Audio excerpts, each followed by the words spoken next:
Hello, and welcome to another episode of Wellness Wednesday with Dr. Latoya Wells.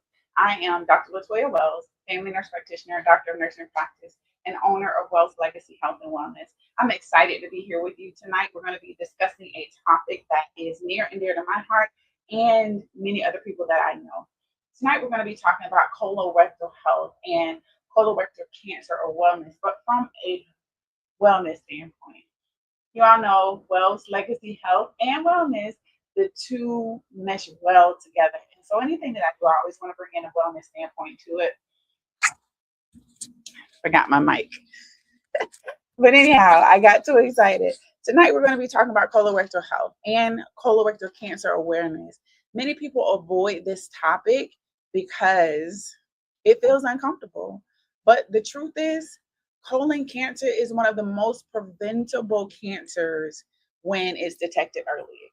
Yet, too many people delay screening and ignore the symptoms because who wants, shall I say the obvious? It's not something that we talk about often, and it's not something that's discussed, and it should be. I can remember when I was a full-time faculty member at a local college here in the area, I had a student who was very, very young, who she couldn't have been older than 28, 26, 28 years old. She died from an aggressive form of colon cancer, and it blew me away that it happened so fast. From diagnosis to her dying was fast. And I don't want to bring all the doom and gloom. I just want to make sure we understand the importance of certain things and screenings and preventative care and being proactive about our health. And so, what do I want you to know tonight as we discuss colorectal cancer, colon health, and wellness? What is colorectal cancer? What is it? And what statistics should you know? And how often should you get screened for it? And if you have a family history, what should you do? What signs and symptoms do you need to be looking at? And all the things we're going to talk about that lifestyle habits that protect your colon health and the important role that nutrition, hydration, and exercise play when it comes to this diagnosis. If you've been with me for a while, you already know that my goal is to make sure that you have everything that you need to be able to make informed decisions and to create a legacy of good health. That's what it's all about. So, when we break down the anatomy and physiology of the colon and of our GI tract, our gastrointestinal tract, and I have a friend who I attended one of her, she did a talk last night on GERD and the colon, and that's her specialty. She's a GI nurse practitioner, and I would say she's brilliant when it comes to that. And that's her wheelhouse. And kudos, because I was thinking, like, I don't know that I could be the one that does this on a full-time basis. However, I could be because I'm passionate about my patients and making sure that they have everything they need to live healthy and strong lives. And so the colon is called the large intestine. It's the largest portion of our intestine, and it plays such an important role in our overall health. One of its functions, the primary functions, right, is to one, absorb water and to process waste. So when we eat the food and it goes through our stomach and it's broken down, the GI tract, your large intestine, small intestines, all the things work on processing that waste so we can get it out of your body. It supports the gut biome, microbiome. And so we hear a lot now about prebiotics, probiotics, and all of the things and gut health. And our gut is essentially where things happen for our immune system. And typically, if the gut is out of line and out of balance, it's going to impact many different areas of your health in your body. And then it also helps to regulate digestion. So it's important, so important that we take care of our gut and our gut health. The colon is also home for trillions of bacteria that influence our immunity, inflammation, metabolism, even our mental health. And so it's important that we talk about this, right? Talk about the topics that nobody else wants to talk about. That's me. And we're going to talk about it. When the colon becomes inflamed or irritated or exposed to long term unhealthy lifestyle factors, those cells can begin to change and grow abnormally. And they can form polyps, which is why it's so important that when you're of age, when you get to that point where you are ready to have your first colonoscopy, that you do. And I can't tell you how many people I know and have taken care of and have had conversations with who refuse to get colonoscopies. Are there other means of checking for colon cancer? Of course there is. However, none of them give the providers a clear view of your colon other than the colonoscopy, unless they've created something else that I don't know about. But that is like the number one gold standard. You have some other testing. You have the fecal occult blood testing, which is called the IFOBT. You have Cologuard. Cologuard actually looks for the DNA of colon cancer, whereas the FOBT looks for the presence of blood. And so you can do either one of those. But the gold standard, and my GI folks, please correct me if I'm wrong, the gold standard is a colonoscopy. We're going to talk about that a little later. One of the most important things that we talk about when it comes to polyps, they can eventually become cancerous, which is then called the colorectal cancer. And what we want to talk about is that it grows very slowly over several years, which means that early detection can prevent timely cancer detection, right? Entirely. If we can detect it, they get those polyps, they take them out, it prevents them from turning into a cancer, then that is so important. There are other issues within the GI system that can cause types of cancer, like the upper GI, when individuals have gastroesophageal reflux disease. That could cause something called Barrett's esophagitis, which can lead to cancer because of the excessive irritation from the acid that individuals have when they have GERD that's not treated or that's not controlled. And so when we come to statistics, as you guys know, I love my statistics. Colorectal cancer is a major health concern through our nation worldwide in the United States. And colorectal cancer is the third most common cancer diagnosed in both men and women in the United States. And if we look at the diet and if we look at the foods in other countries and we compare, we may see that there's a decrease in colorectal cancer in women and men and women in other countries, whereas some other countries may be even higher. We're not going to break it down to that degree tonight, but it's the second leading cause of cancer, according to the American Cancer Society. In the United States, each year, there are approximately 150,000 new cases that are diagnosed of colorectal cancer and over 50,000 deaths that occur. Another concerning trend is rates of colorectal cancer are increasing among younger adults. More adults in their 30s and 40s are being diagnosed compared to previous decades. Experts believe that this is related to diet patterns, sedentary life changes, obesity, gut microbiome changes, and eating highly processed foods.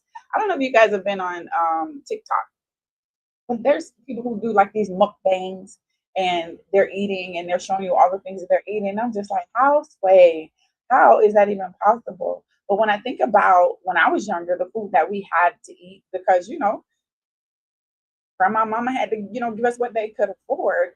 And now we have the ability, or some people have the ability. I'm sorry, y'all. I just had a squirrel moment. There are two squirrels playing outside in the tree, and they're doing like almost somersaults. It's the funniest thing. I apologize for that. But let me get back on topic. So colorectal cancer can affect anybody. Certain risk factors include increase the likelihood, and we'll talk about those risk factors. And there's some things that are non-modifiable, like some things that we cannot change. Your age, your family history, a personal history of polyps, inflammation of the bile or disease such as Crohn's disease or ulcerative colitis, and then genetic syndromes called Lynch syndrome. Those are things that we cannot change. And the lifestyle risk factors, which are modifiable, things that we can do to change, is diets that are high in processed foods and red meats. We can change that, right? We can eliminate those foods or substantially decrease them, and stay away from red meat or only eat them sparingly. Low fiber intake, we can increase our fiber intake, which can definitely help. Physical inactivity, we can become more active. And then obesity and smoking are other things that we can do to change. Also, excessive alcohol use can be a risk factor, which is definitely something that we can make those changes in. This is where the wellness and prevention becomes powerful tool, right? The things that we can change to help our overall health, that's the wellness. And as we know, wealth is health. Wealth, your wealth is your health is your wealth, right?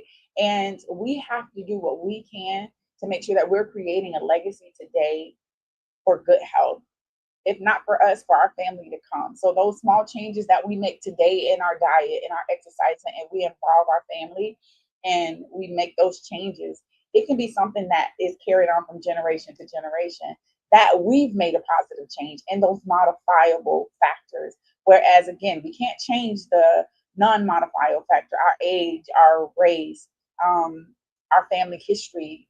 We can't change those. We can't change our genetics, but there are things that we can do that can definitely help us if we just take that health and wellness to another notch, and take it up a notch, and make sure that we are making the changes today and that our family sees us. I have two Nani's babies, as I call them, because I'm too young to be called anybody's grandma. I'm Nani and my husband is Pop Pop. And they're watching us.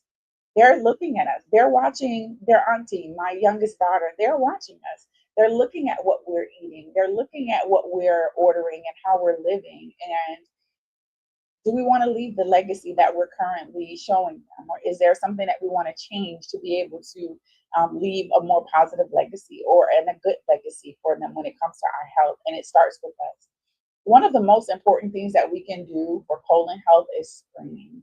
And the current guidelines recommend, right, for average risk adults, screening should begin at age 45. And for those who are at a higher risk, meaning you have a family history of colon cancer, you have a genetic syndrome such as Lynch syndrome, or you have an inflammatory bowel condition such as Crohn's disease or ulcerative colitis.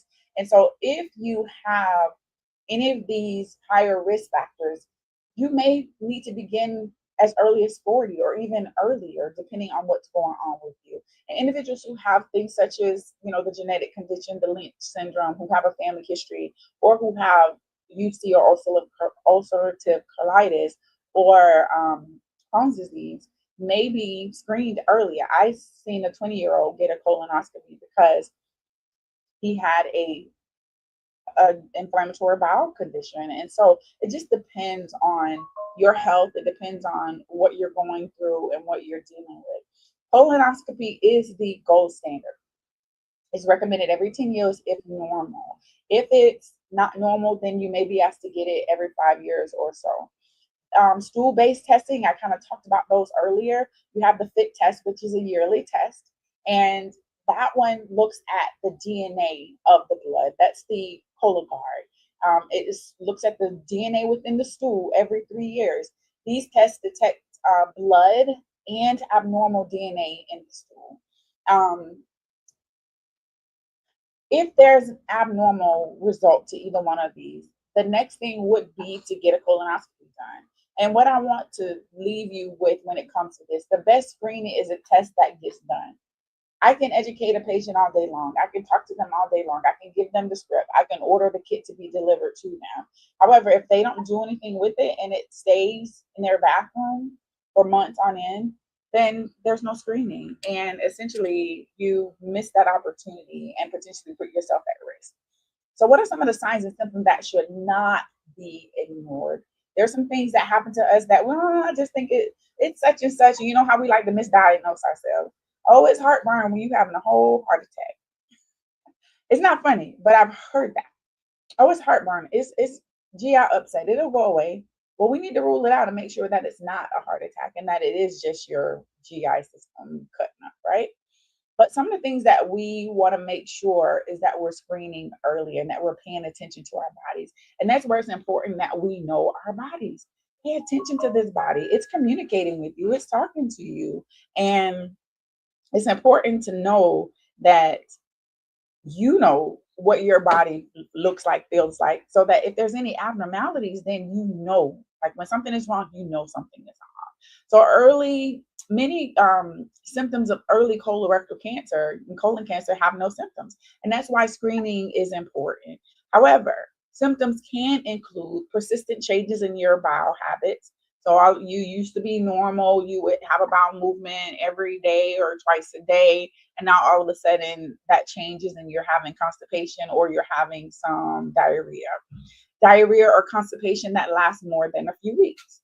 Blood in the stool, dark or tar colored stools, like really, really, really dark stool. Abdominal pain and cramping that's abnormal for you, or any abdominal pain and cramping. Unexplained weight loss. And usually, when we ask that question on your physical exam, any unexplained weight loss, more than 10 pounds over the last 6 months or a couple months. And there's a pause there, and they're not sure. Like if you've been working out and you've been eating correct and you've changed your lifestyle habits and you're intentionally looking to decrease weight or to get healthy and you just happen to lose weight, that's fine. But if you're doing everything as normal as you have been, and then now all of a sudden you're losing weight, that's a concern. And we need to figure out what's going on. Fatigue or anemia. When you get your blood work done and there's your levels are dropping, but there's no obvious sign as to why. We need to figure out where the blood loss is coming from and what's causing those numbers to decrease. And sometimes these symptoms are subtle and they're easy to dismiss, as I mentioned, but sometimes they feel different, like your body feels different and it persists and it deserves to be looked at. Like, right, we need to get you in to see somebody. I had a young female who reached out to me and she's had some changes in her bowel habits. And this has been an ongoing situation for her. And she says, I keep forgetting to make the appointment. Make the appointment. Be accountable to yourself and to your health. And so the key is learning and not to ignore these symptoms, to know your body and know when something is off. Now, is the diarrhea because you know you lactose intolerant and you eating cheese and milk and all the things? Then okay, we know that there's a cause because you're eating those things that you're not supposed to be eating. However, if you're doing everything that you're normally doing and all of a sudden something changes and it's persistent, we need you to get in to be seen. Your diet plays a huge role. So nutrition, when it comes to our colon health, plays a major, powerful role in colon health. So research consistently shows that high fiber diets reduce the risk of colon cancer. How is that? Fiber, what it does is it improves bowel movement regularity. So you're not, when you eat and your body digests the food, if you have foods that are high in fiber or you're taking fiber supplements, it's helping that those waste products to move through your GI and your large intestine on a quicker basis. It's not sitting there, you're not getting constipated, you're not having those issues. And so the longer it sits there, the more likelihood that you can develop some issues. Feeding beneficial gut bacteria, reducing inflammation, and supporting healthy digestion. And I hear a lot lately about gut health, and that's good. But we want to make sure that we're doing the right thing. Some people ask me about probiotics and what they should do and how they should and which ones they should take. I have ones that I take that are my favorite and I feel work well for me. You always have to make sure before you start any new supplement or anything that you are having a conversation with your healthcare provider. And if you don't have a healthcare provider, shameless plug, I could be your primary care. We can work things out and I'll give you all the details and all the information that you need to live healthy and to make sure that you are walking your wellness journey out to the best of your ability and creating that legacy of good health. So, foods that are fiber rich, vegetables, fruits, beans, and legumes like that, those, the quinoa, the black beans, the red beans, things of that nature, whole grains, nuts, and seeds. And then again, if you're allergic to any of these things, of course, don't go out and eat those things, right? And foods that support colon health even more, right? These are certain foods. And then there may be some other things that help with that. So foods that support colon health, again, are leafy green vegetables, broccolis, the Brussels sprouts, those colorful fruit and veggies, the berries, the apples, oats, the flaxseed. These food contains antioxidants and vitamins and phytochemicals that protect the cells from damage. So we can change things, right? And these are some of the ways that we can change by changing the things that we are eating. Some of the foods we want to limit.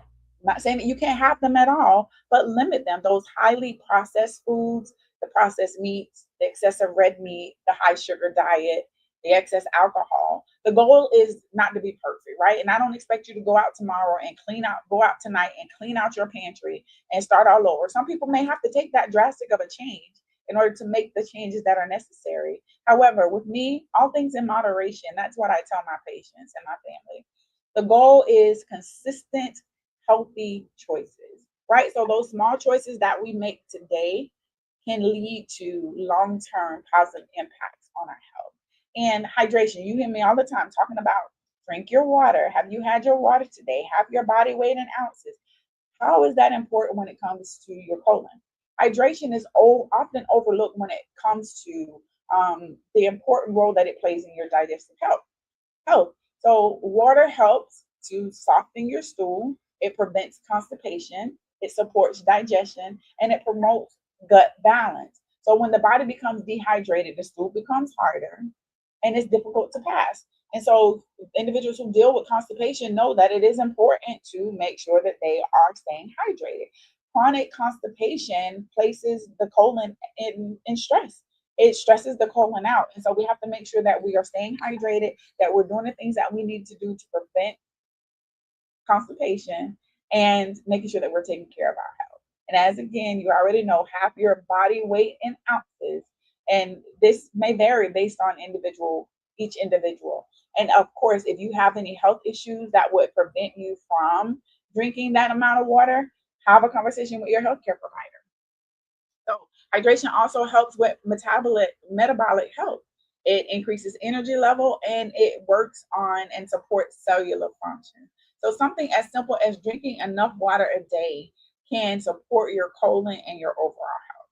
Now, when we think about movement and exercise, and right now I have a group that I am in on social media, and this month is our movement. We have a movement challenge, and so we're working on all things movement. And movement and exercise is so important. Physical activity is another powerful protective factor. Regular exercise can reduce colon cancer risk. It can improve digestion. It can decrease inflammation, and it can help you maintain a healthy body weight, which all of those in reverse can put you at risk for developing colon cancer. So, what does exercise do? Exercise naturally stimulates movement of the digestive tract. It helps the food move through the intestines more efficiently. It reduces the time those harmful substances are sitting and staying in contact with the lining of your colon. And one, I want you to know that you don't have to start an intense workout. Even simple movements, intentional movement can definitely help when it comes to that. So walking, yoga, strength training, swimming, stretching, cycling, some movement, any movement is helpful. And you already know 5 days a week, 30 minutes a day of moderate intense activity. So movement is truly medicine. It truly is. Movement is medicine. I can't tell you, and I don't know if I shared with you all about my geriatric knees. That's what I call them. Because I feel like sometimes I have knees of a 90-year-old, unhealthy person. Not even 90 years old, but I've had multiple surgeries on my knees. And if I don't stay active, if I don't move, my knees are swollen, they're stiff, they're painful. And so for me, movement is definitely helpful. Some days there's pain there, but I move because I know it helps me. So what's some of the things I want you to take away from tonight? I've said a lot. And if I went too fast or if you want to take down some notes, go back and look at it again. Share it with somebody. Click like and share and comment on here if this information was helpful for you. But some of the things that I want you to remember: colon cancer is preventable when it's detected early. Screening should begin at the age of 45 for most adults. However, if you have a family history, if you have any other high risk factors, you may be required to get testing earlier. And I want you to pay attention to the symptoms like blood in your stool, persistent bowel changes, or unexplained weight loss. You want to protect your diet, protect your colon, and you can do that by exercising, including moving, hydration, and making sure that you have those fiber-rich foods that you're taking in. And then talk to your healthcare provider about your personal risk and screening. There's so much that we can do for our health, and your colon health is not something that you want to ignore or postpone. I know it's not something that is the hottest topic or I can't remember the T, right? It's not something that we talk about. It's not tea topic, right? But it's something that we need to talk about. And making sure that prevention, that you know that prevention starts with awareness. Those small daily choices, what we eat, how we move, how we stay hydrated, create powerful long-term health outcomes. And here at Wells Legacy Health and Wellness, as you already know, our mission is to help individuals take protective steps towards their wellness and prevention. Because we take care of our bodies today, we're truly creating a legacy of good health. And I just want to tell you, and I just want to say, if you're over 45 and you have not been screened yet, have a conversation with your healthcare provider. And if you have a family history of colon cancer, ask whether the screening should begin earlier. And tonight, I want to challenge you with one simple question. When was the last time you checked on your colon health? Your future self will definitely thank you for taking action on that today. And what I want to say is, if you don't have a primary care provider, Wells Legacy Health and Wellness is here for you. We are accepting major insurances. And if you want a healthcare provider that's going to take time and talk with you, and you get those same day appointments and you get in right away, and there's no 3 to 4, 6 months, a year wait, now's the time to make that call. We can be reached at 321-306-6755. You can find us on all the social media platforms. Our website is wellslegacyhealth.com. This is Dr. Latoya Wells with Wells Legacy Health and Wells Legacy Health and Wellness. I'm so grateful that you're here tonight, and I can't wait to continue to help you create a legacy of good health and to build your wealth when it comes to your health. Stay safe and be well. Until next time, bye.